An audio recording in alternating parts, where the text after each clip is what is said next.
Yes, yes, the Castlenovians. Alright, boys, I'm attempting to do a live stream in the hotel. I found the audio's a little bit crackly here, so if it's crackling like a Christmas cracker, then my sincere apologies. But I just really wanted to get this live stream out because I've just been exchanging messages with one of our guys inside the Entourage, a guy who I worked with over the summer in Spain. And we were just sending a few messages back and forth. He just reached out to me because he wanted to celebrate a recent win. So he went out, met a great girl. Two of them had this cosmic connection, hit it off, enjoyed a magical evening together. And I'm like, yes, dude, that's what this is all about. Yeah, getting the skill, going out, integrating it into your busy lifestyle, and then having these connections with the sort of women that you actually want rather than settling for the ones you think you can get. And I've titled this one something along the lines of never do this if you want a woman to want you. And it's like, I've got to a point in, we'll call it my personal renaissance now, where I'm honestly done with the majority of dating advice online. Like, you might find this as well, depending on what season you're on, whereabouts on your personal timeline that you are. But the more you transcend and the more you spend time around people who actually know what they're talking about, you realize 99% of the dating content online is pure garbage. It's like the blind leading the blind. It's brain dead morons who are telling you things to do, which is actually ludicrous advice because it's all coming from the wrong place. It's all coming from a place of fear. So with my client in question, met this amazing girl, things are going well, and then the next concern in his mind was he wanted to maintain this level of mystery. Yeah, this enigmatism, this intrigue, not wanting to seem too available, right? So essentially he's got this event coming up at the weekend where he's going to be playing live music. So he messaged me and he was like, look, I've met this great girl. We've got like absolute firecracker of a connection. Things are going great. Do you think I should invite her to my music event? Or do you think that's going to kill the intrigue? Do you think that's going to kill the mystery? Do you think that's going to make me come across as too keen? Like Roy Keane, too Roy Keane. And like, I understand where these questions are coming from, okay?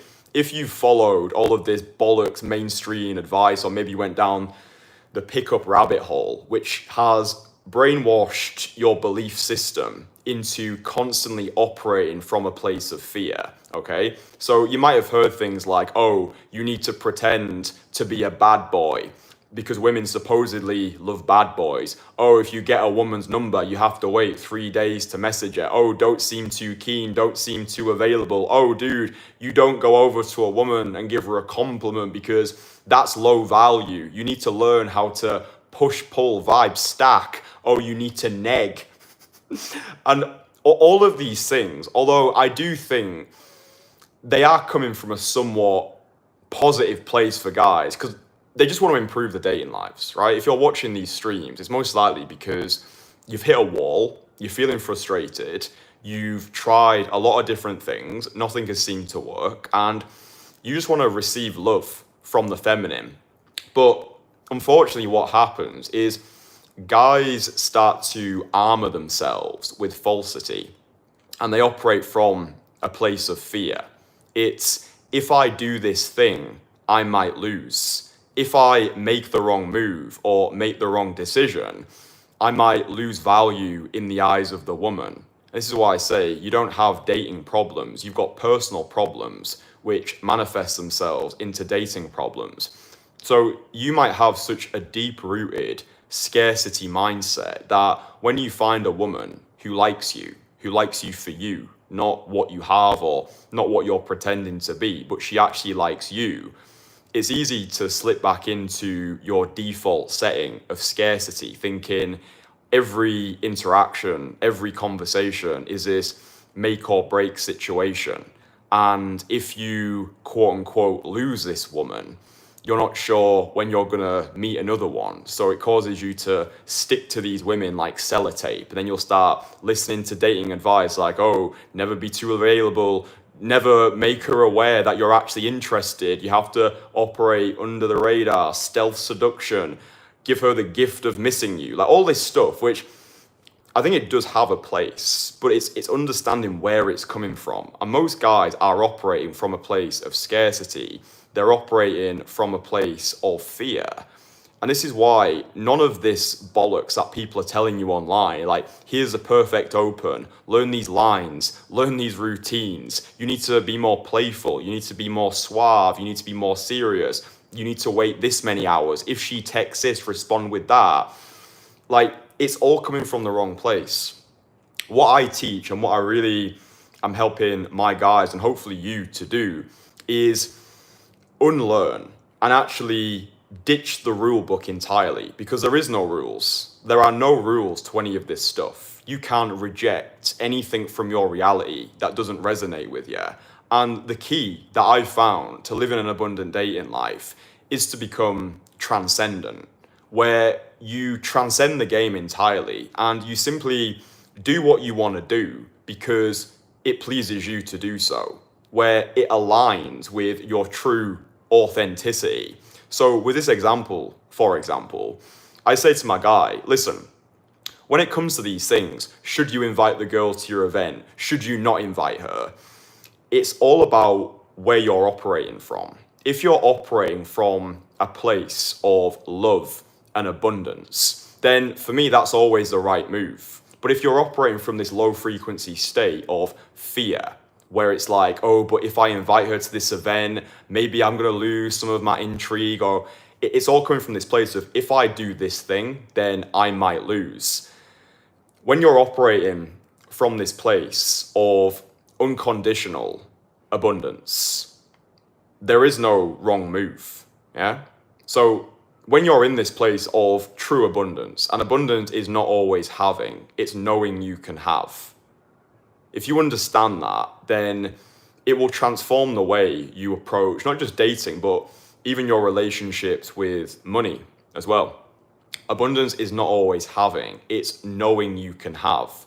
And after spending time with a lot of hyper successful individuals, yeah, we can talk about investments and how best to use your money so it can stack some compound interest, or maybe, put your money into crypto. But the best and most successful and most materialistically successful entrepreneurs that I've spent time with, their mindset is, no matter what, I'll make it back. Like, they could spend it all tomorrow and make it all back in an instant, because that's true abundance. It's not always having, it's knowing you can have. That's the place that I've got to in my life after a lot of trial and error, a lot of dark nights of the soul, a lot of trying all of these different masks on, like trying to be the bad boy, trying to be the hyper masculine character, trying to be the high value man who acts as though he's got it all figured out.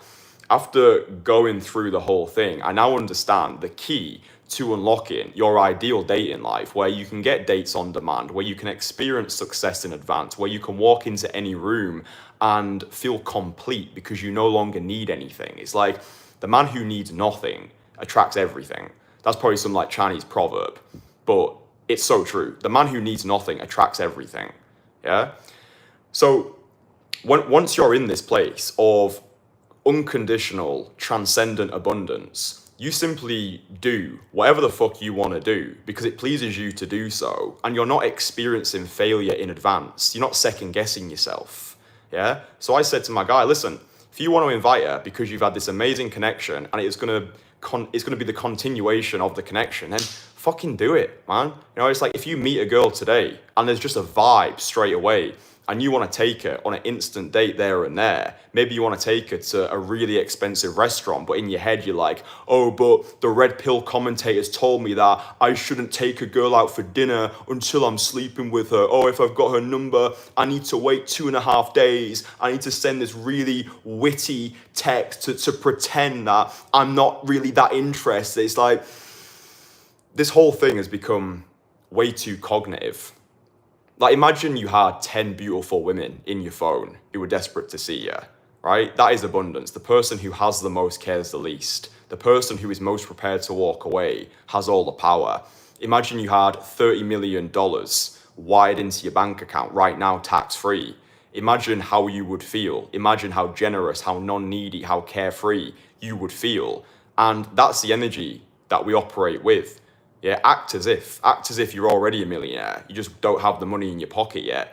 Act as if you already have a rock star dating life. You're just waiting for the rest of the world to catch up. This is delusional optimism. This is irrational confidence. And then once you've actually unlocked the skill of daytime call approach, you can actually get dates on demand. It's the most aggressive form of self-development. The guy in question said to me, I feel as though now I'm finally actualizing all of the reps that we put in together over the summer. He's like, because his goal for working with me was he wanted to destroy the needy bitch inside of him. Yeah, he wanted to get rid of all of that wasted energy that he was placing and pedestalizing women and scared of losing value in the eyes of the feminine. He just wanted to destroy all of that and become the king of his reality, get to a place of wholeness rather than from fear. And now he's had this experience, he's met this great girl, things are popping off. And he's like, wow, now I understand. It's the compounding of everything. And it's right in your own rule book. Like, dude, as soon as you understand, there's no rules, right? There's just opinions. There's just guidelines that you might follow if you want to. The same with religious texts. It's, here's a set of guidelines that you can follow, like the 10 Commandments. Now, it's up to you what you do with that information. But I honestly just want you to start thinking more for yourself. Start following your instincts, right? Start trusting your gut more. Like, okay, you just met a girl and you want to whisk her off on a date. Yeah, fucking do it. Maybe you've gone on 1 or 2 dates with a girl and you want to take her on a spontaneous trip to Italy. Then why not fucking do it? The whole reason, or one of the reasons why I got into a cold approach 4 years ago was I wanted to have this sensation of aliveness. I wanted to partake in these whimsical love stories. I wanted to be swept off my feet. I wanted to sweep women off their feet. I wanted to have these like movie star romances with incredible women. It's like, that's what this is all about. It's not consuming content online and taking advice from people who, and dude, like most of these red pill guys, like you never even see them doing anything anyway. Yeah, you never see them out there. They might tell you how to build attraction or how to get a phone number or how to create sexual tension. But like, it's easy to give advice when you're just in your basement. Yeah, that's why I've made an active effort over these 4 years to practice what I preach. Even though I look back at a lot of my older videos, I'm like, oh, dude, that cringes me out slightly. Like the most recent video that I uploaded on the homepage of my YouTube channel, 4 years of cold approach condensed into 4 hours. I was just watching myself back, walking through London, the way that I was dressed, the way that I communicated to the camera. I could just see I still had a lot of self-limiting beliefs inside of me. But above all of that, I just have immense respect for that former version of myself who went out there and just took the action, right? Because this is what I'm talking about. Like, this is the compounding, right? This is the compounding interest. If you go back and you watch these videos of me out there cold approach in London with the pink bomber jacket, the weird haircut and the sketchy intonation in my voice, like I'm so proud of that version of me, because if I'd have fallen into the red pill or even worse, the black pill rabbit hole and just had this constant consumption mindset, oh, don't do this, never do that, bro, oh, always be closing, all of this garbage, like we can't live in absolutes. Right? This is not binary. All beliefs exist on a spectrum. Yeah? always be closing. Like, what sort of bullshit advice is that? Always be closing. So that means you're going to have to go over to every single girl and always be closing her, even if there's no vibe, even if you've not even got her attention. Oh, dude, always be closing. No, actually, a better alternative for that is always be qualifying. Like, if you actually want to hit some supernatural level of seduction and tap into this abundant, transcendent frame, always be qualifying. This is something we spoke about on the most recent Entourage group coaching call. Rather than always be closing, always be qualifying, okay? Like, if you're anything like the guys who I work with, a lot of the guys are in their late 30s, their 40s, some of the guys are in their 50s. They're at a stage in their life now where they actually are looking to settle down with a wife-worthy woman. But the thing that gets you from a 0 to a 4 is not the same thing that's going to get you from a 4 to an 8. So what worked in your early 20s is not going to be the thing that works when you're in your 50s. So if you're in your 50s or you're an older gentleman who wants to find a woman who he's going to do life with, always be qualifying. Yeah, find out who she is. What are her values? What does she do in her spare time? What are her character traits? Does she have any toxic habits? Like, most guys, and maybe this is just the younger generation, are like, oh, as long as she's hot and she does everything that I say, then that's good enough for me. I just think that is a juvenile, immature mindset. Because if you're going to meet a woman and you just want her to be hot and do everything that you say, imagine the two of you have a daughter together. Your daughter is going to inherit character traits and qualities of the mother. Yeah. So I wouldn't want my daughter to just be hot and do everything her or potential partner would say. Yes. This is why, dude, you need to be vetting these women. Yeah. Always be qualifying. When you have got these women out on dates, you can treat the dates like an interview. Find out if this woman is interesting enough to invite into your reality. And then the pushback will be, oh, but you don't want to be on interview mode, bro. That's not fun. You need to be playful. Says who? Like, who's told you that you need always to be playful? Like, why do you think that? Like, what do you believe to be true about women that isn't? What do you believe to be true about yourself? That isn't. What do you believe to be true about the world? That isn't.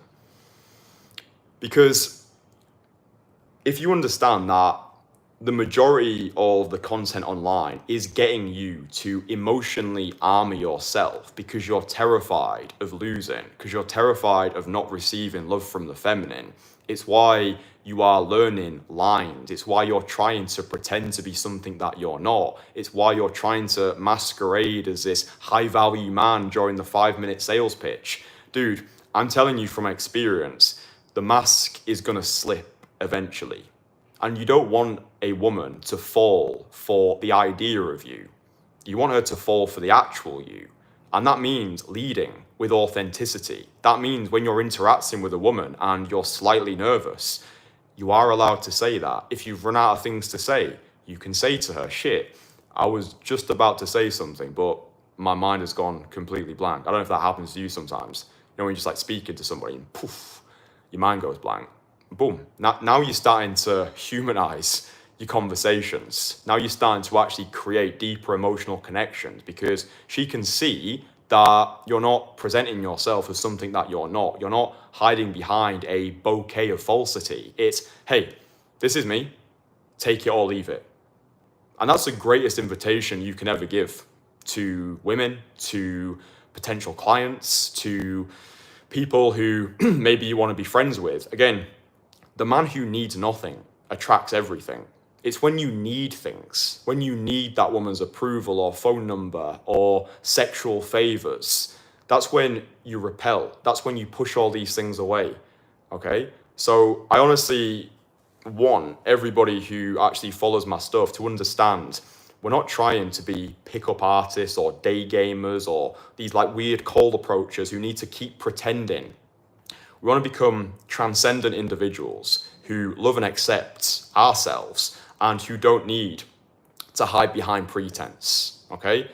And if we can operate from that place of transcendent, authentic abundance, where we simply do what we want to do because it pleases us to do so, that's when we win. Yeah, because there is no game anymore. It's just connection. It's no longer competitive, it's collaborative. And if that woman finds out the real you and she's not interested, then good, because you've saved yourself so much time and hassle.